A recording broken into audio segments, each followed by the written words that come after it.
Okay, ഇത് CGL 23-ന്റെ ഒരു question ആണ്.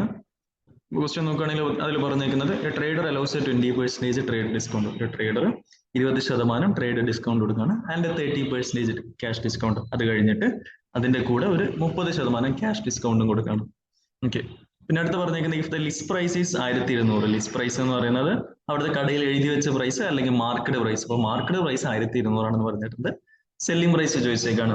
ഇതൊരു ഡയറക്റ്റ് ക്വസ്റ്റ്യൻ ആണ്. നമ്മൾ ഡയറക്റ്റ് ആയിട്ട് ഒറ്റ ഇക്വേഷനിൽ ചെയ്ത് തീർക്കാൻ പറ്റും. സക്സസീവ് എടുത്തിട്ടും ഇത് ചെയ്യാറുണ്ട്, പക്ഷെ അതിന്റെ ആവശ്യമില്ല. ഡയറക്റ്റ് ഒറ്റ ഇക്വേഷനിൽ ഇങ്ങനെ ചെയ്ത് പോയാൽ മതി. അപ്പൊ നമ്മൾ ചെയ്യുകയാണെങ്കിൽ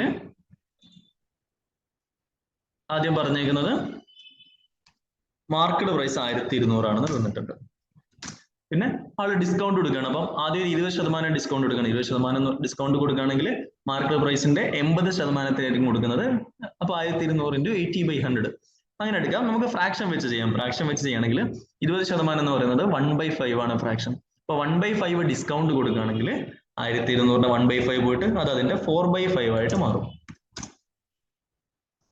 ഇനി വീണ്ടും ഒരു ഡിസ്കൗണ്ട് കൊടുക്കുകയാണ് ആൻഡ് 30% ക്യാഷ് ഡിസ്കൗണ്ട്. ഈ പ്രൈസ് ആയിട്ട് ഈ വാങ്ങുന്ന ആള് വീണ്ടും പോകുമ്പോൾ ആളോട് പറയണം ഒരു 30% കൂടി ക്യാഷ് ഡിസ്കൗണ്ട് ഉണ്ടെന്ന് പറയണം.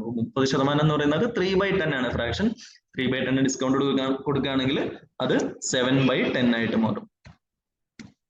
അപ്പൊ ഇതായിരിക്കും ഫൈനലി വാങ്ങുന്ന ആള് കടക്കാരന് കൊടുക്കേണ്ട പ്രൈസ്, അല്ലെങ്കിൽ ഇതാണ് അവിടുത്തെ സെല്ലിംഗ് പ്രൈസ്. ഇതിന്റെ വാല്യൂ കണ്ടുപിടിച്ചാൽ മതി. അപ്പൊ നമ്മളിവിടെ കട്ട് ചെയ്യുകയാണെങ്കിൽ 7/10 10 1200 0 കട്ട് ചെയ്യുകയാണെങ്കിൽ ഇവിടെ 120 ആയി. ഇനി 120/5 120/5 എന്ന് പറയുന്നത് 24 ആണ്. 24 × 4 × 7 24 × 4 48 96 ആണ്. 24 × 4 എന്ന് പറയുന്നത് × 2 48 ആണ്. 48 × 2 96 ആണ്.